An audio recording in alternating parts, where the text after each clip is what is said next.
मामला सुपौल जिला सदर समाहरणालय स्थित टीपीसी भवन में बिहार के मंत्री जी की कॉन्फ्रेंस में डीपीआरओ द्वारा पत्रकारों के साथ सौतेला व्यवहार करने की है। हाल ही के कुछ दिन पूर्व में बिहार के गन्ना उद्योग मंत्री प्रमोद कुमार जी के कॉन्फ्रेंस में भी देखा गया कि बैठक संपन्न हो गई। सभी पदाधिकारी बैठक से चले गए, तब जाकर पत्रकारों को मंत्रियों के साथ कॉन्फ्रेंस करने दिया गया। तुरंत बाद पत्रकारों को चले जाने को कहा गया, जबकि डीपीआरओ ग्रुप में मंत्री जी द्वारा पत्रकारों को संबोधित किया जाना लिखा था, लेकिन हुआ उल्टा। बैठक किन किन पदाधिकारियों के साथ रखी गई, ये पता ही नहीं चला। वहीं बिहार के जल संसाधन विभाग एवं जनसंपर्क विभाग मंत्री जी का कॉन्फ्रेंस था। डीपीआरओ द्वारा सूचित किया गया था कि 12:45 में समाहरणालय स्थित टीपीसी भवन में बिहार के जल संसाधन विभाग एवं जनसंपर्क विभाग के मंत्री संजय कुमार झा जी के द्वारा पत्रकारों को संबोधित किया जाएगा, लेकिन हुआ ऐसा कि 12:30 बजे ही बैठक संपन्न कर दिया गया। बाद में मंत्री जी जिला अतिथि गृह चले गए। जानकारी के अभाव में देर से पहुंचे पत्रकारों को मंत्री जी के समय की कमी रहने के कारण समस्याओं पर बात नहीं हो पाई। जब दिए गए समय की बात की शिकायत कुछ पत्रकारों द्वारा डीपीआरओ से की गई, तो उन्होंने कुछ पत्रकारों को डीपीआरओ ग्रुप से बिना सूचना के रिमूव कर दिया गया। इस बात की जानकारी लेने के लिए डीपीआरओ से दूरभाष पर संपर्क कर पूछा गया कि बिना सूचना के आप ग्रुप से क्यों रिमूव कर दिए, तो उन्होंने लेटर का पटना जांच हवाला देते हुए बताया कि सभी पत्रकारों का जांच किया जा रहा है। अगर सभी पत्रकारों की जांच की जा रही है तो फिर उनको फिर से लेटर जमा करने की सूचना देनी चाहिए, लेकिन बिना कुछ सूचना दिए ग्रुप से रिमूव कर दिया गया।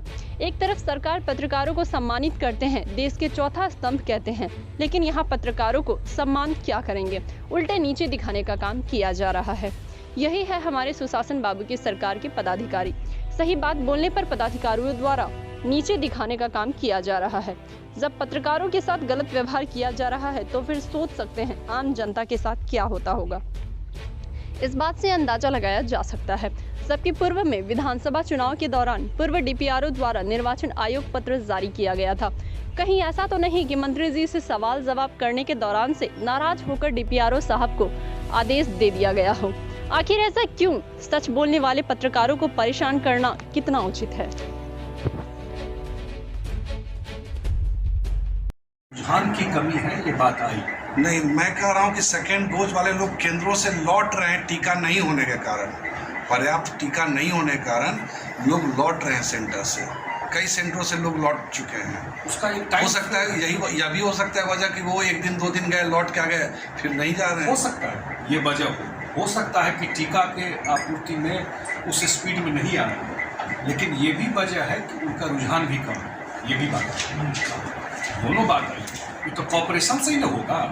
ये ड्राइव जो है, जब इस सरकार बनी, इस सरकार में तो पोलियो तक नहीं हुआ था।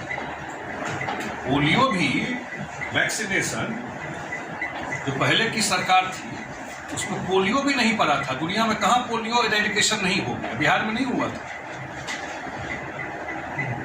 बिहार में नहीं था 2005 से पहले पोलियो का भी काम, वो भी इस सरकार में आकर हुआ। और जिस हिसाब से ड्राइव चल रहा है वैक्सीनेशन, मैं अपील कर ही रहा हूँ भाई, जो लोग हैं, हो सकता है किसी सेंटर पर नहीं पहुँचा, पॉसिबल है। इतना बड़े स्केल पर चल रहा है वैक्सीनेशन, स्केल तो बहुत बड़ा है ना वैक्सीनेशन। कहना आसान है, डिलीवरी करने में तो होता है, हो सकता है, लेकिन ये बात जरूर आई है कि लोगों का थोड़ा सा रुझान सेकेंड डोज में करें। वो जरूर, अगर कहीं कन्फ्यूजन उनको हो सकता है कि पहला डोज लेने में एक दिन फीवर हो गया, कोई और मन में बात हो, मुझे नहीं पता इस चीज़। सर एक बात सर मुझे भी पूछना है सर, ये जो सर कोसी तटबंध है दोनों तरफ से, वो कोसी तटबंध वाला जो मतलब ये ज़मीन है वो क्या कहते हैं, मतलब सीपेज हो गया, मतलब सीपेज के चलते वो ज़मीन सब में फसल नहीं हो पाता। इसके लिए आपका कोई प्लान है सर?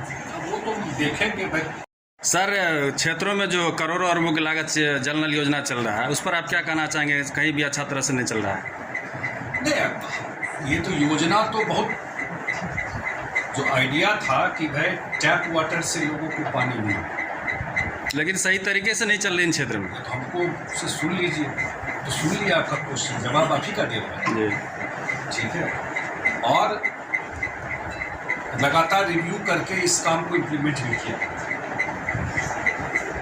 पीने का पानी साफ मिल जाए तो ये मानना है सरकार का, मुख्यमंत्री का, कि आधा समस्या का निदान होगा। आइडिया तो बहुत ज़बरदस्त है। आज वही योजना केंद्र सरकार भी अडॉप्ट की 19 में, जो 15-16 से हर घर नल का जल का योजना शुरू, और इसका मॉनिटरिंग भी चल रहा है।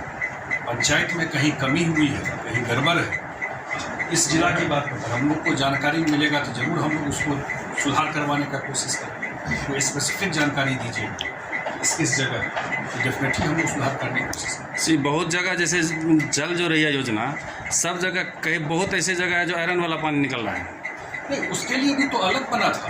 जहाँ आयरन वाला पानी है उसमें डीप बोरिंग हो गया था कुछ, तो उसके लिए अलग कोई सिस्टम बना था। और मैंने कहा ना अलग से प्लांट लगाने। अगर आपके पास जनरल बोलने से तो हमको अगर बताइएगा ऐसा कोई जगह। चलिए ना, आपको क्षेत्र में दिखा देते हैं सर, त्रिवेणीगंज प्रखंड अंतर्गत आपको दिखा रहे हैं कितना जगह है ना भाई, कोई ऐसा जगह है। चलिए अभी त्रिवेणीगंज प्रखंड अंतर्गत हम दिखा देंगे सर।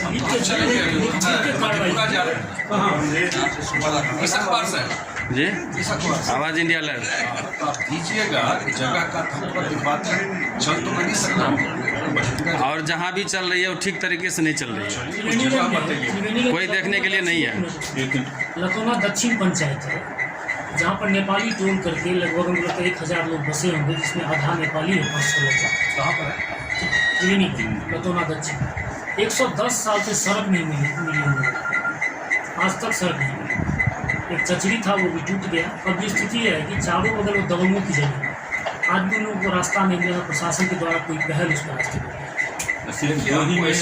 अलग अलग जगह कुछ हमको है, फर्स्ट टाइम प्रभारी हो गया है, ठीक है, इसलिए हमको जनरल आप कुछ कहिएगा किस जगह पर है, हमको कुछ बताइएगा तो जरूर हम चेकअप करेंगे। वही लतौना दक्षिण पंचायत है, इसको मैंने देखना चाहिए कि हमको लगता है बहुत दिनों से रास्ता आज तक नहीं हो गया, अभी मर गया रास्ता नहीं दिया वहाँ पर आज तक नहीं, चलिए ठीक है, बहुत धन्यवाद। एक त्रिवेणीगंज ब्लॉक अंतर्गत एक पुल जो है नहीं बन रही अभी बात से में से बोले तो मुख्यमंत्री कोविड डे 1 से तो 1.5 साल हो गया ना, पिछले साल मार्च से शुरू हुआ, 1 साल से ऊपर हो गया, कोई दिन ऐसा नहीं हुआ है जो मुख्यमंत्री कोविड पर आधा घंटा समय नहीं लगा। कोई दिन हम लोग रहते हैं, देखते हैं क्या एक्टिव केस हुआ, क्या समस्या हुई, कितना टेस्ट हो रहा है, कितना रिपोर्ट आ रहा है। शायद इतना डेटा इस बिहार में किसी के पास नहीं होगा जो नीतीश कुमार जी के पास कोविड को, और इतना स्ट्रांगली मॉनिटर किए।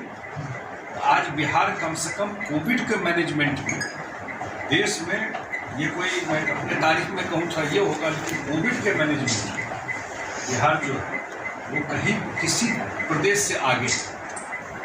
जितना पॉपुलेशन है, जितने लोग बाहर से आते रहे, उसमें अगर टेस्ट नहीं होता, टेस्ट के साथ ट्रीटमेंट नहीं होता, वैक्सीनेशन ड्राइव को स्पीड अप नहीं किया जाता, बिहार को समस्या हो जाए। आज भी खत्म नहीं हुआ, आज भी 10-20 एक्टिव केस आ जाते, इसलिए अलर्टनेस आज भी है। उसमें सुपौल अच्छा काम किया, जिला है, जिला प्रशासन के लोगों ने अच्छा काम किया, अच्छा वैक्सीनेशन है। मैंने पूछा कि भाई मैनेजमेंट के अंदर जो लोग रहते हैं वहाँ नाव ले जा करके वैक्सीन दिलवाना, ये सारा काम चल रहा है उसमें। हाँ, लेकिन फर्स्ट और सेकेंड में वेरिएशन दिखाई, लार्जली इसी से रिलेटेड हम लोगों ने बात किया। आप लोग पूछा, आप कोविड पर भी चर्चा कर रहे थे। ऐसे ही खबरों के लिए करें से 24 लाइव को सब्सक्राइब, साथ ही साथ दिए गए बेल आइकन को भी दबाएं। Thank you.